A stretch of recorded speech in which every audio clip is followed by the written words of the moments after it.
Halo, berjumpa lagi di channel Calon Juragan Lele. Ya, kali ini kita sedang mengobati benih ikan berusia kurang lebih 20 hari.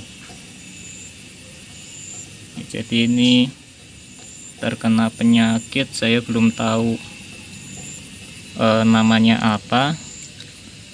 Cuma ya memang penyakit yang disebabkan oleh bakteri. Mungkin teman-teman ada yang tahu seperti ini itu penyakit apa. Biasanya kalau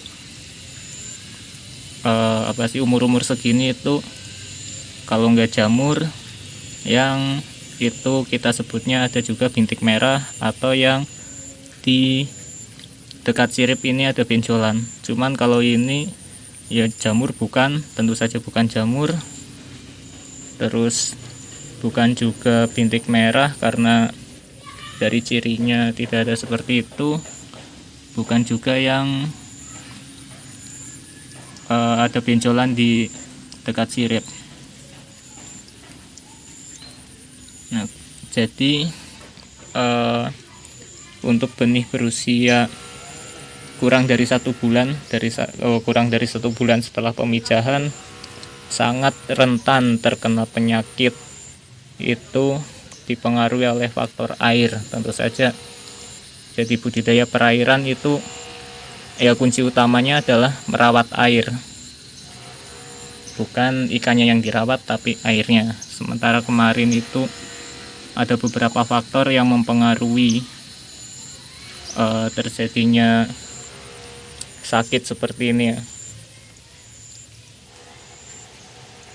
Jadi selama beberapa hari, ada hampir 2 minggu mungkin kemarin, itu suhu di malam hari sangat dingin. Sementara kalau di outdoor seperti ini, kolam-kolam outdoor, ya tentu saja suhu itu susah untuk kita antisipasi. Sementara waktu siang hari itu begitu terik, lumayan panas. Kemudian sore biasanya itu hujan deras. Nah, makanya seperti itu saya sudah antisipasi airnya dengan garam, tapi tetap saja masih terkena penyakit seperti ini. Jadi ini saya melakukan pengobatan dengan dimasukkan ke tanda kutip ruang ICU. Jadi ke wadah-wadah seperti ini. Kemudian itu masing-masing saya kasih obat itu satu tutup, masing-masing 1 tutup selama 6 jam. Kalau ada yang keruh seperti ini tadi awalnya jernih, kemudian karena ya efek dari proses pengobatan, maka akan jadi keruh. Terus selama ini proses pengobatan ini, kolam harus dibersihkan, harus steril, biar bakteri yang tertinggal atau menempel di kolam itu ya minimal hilang lah. Ini kolam-kolam yang tadi sudah dicuci pakai sikat, pakai sabun. Kemudian sebenarnya kalau cerah itu baiknya kita semprot, bisa disinfektan, bisa semprot pakai formalin juga. Kemudian kita isi air seperti itu. Nah, air juga harus direkayasa terlebih dahulu. Direkayasanya dalam artian itu air kondisinya harus ideal untuk ikan ini nanti masuk. Ini pengobatan seperti ini tidak ada jaminan ikan akan sembuh. Nah, pertama, kalau yang seperti ini yang mengapung seperti ini sudah jelas nanti akan mati. Walaupun di sini nggak mati, selama 6 jam ini nggak mati, masuk ke kolam akan mati, dan itu akan menulari ikan lainnya yang ada di kolam tersebut.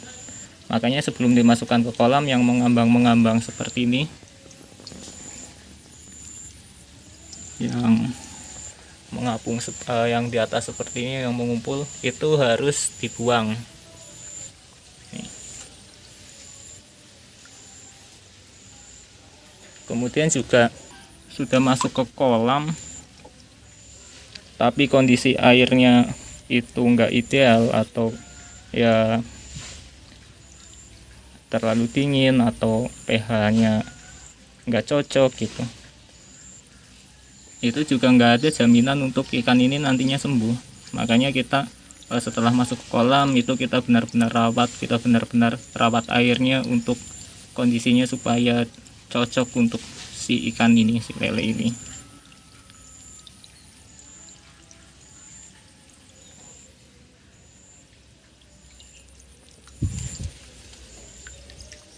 Nah, setelah masuk ke kolam itu biasanya saya puasakan selama 2-3 hari terlebih dahulu, baru kemudian saya kasih makan.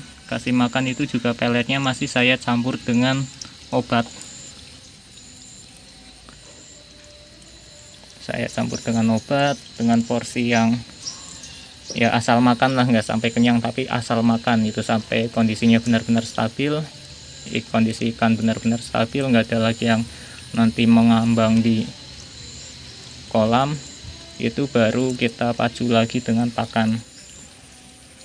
Ya memang beginilah lika-liku pembudidaya lele, lika-liku tukang lele itu seperti itu. Ada berbagai faktor yang mempengaruhi suatu kelancaran usaha, salah satunya ya ketika ikan terkena penyakit.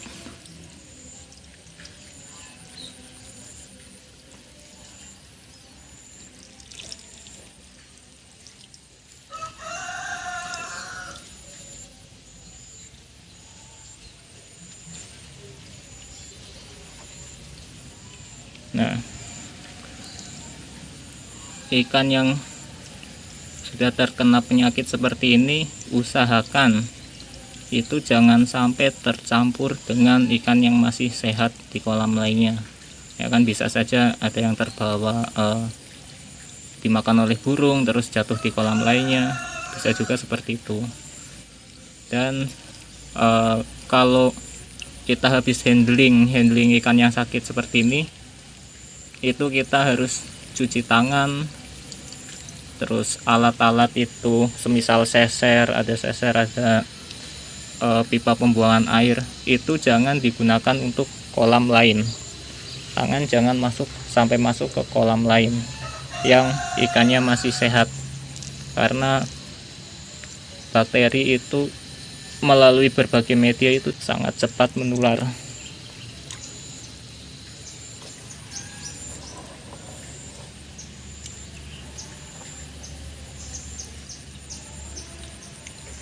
Untuk sekali lagi perlu dicatat, untuk pengobatan seperti ini kapasitas tempat itu harus kita sesuaikan, jangan sampai over. Kalau misal terlalu banyak atau terlalu padat, ya ikan bukannya sembuh tapi malah tambah makin banyak yang mati.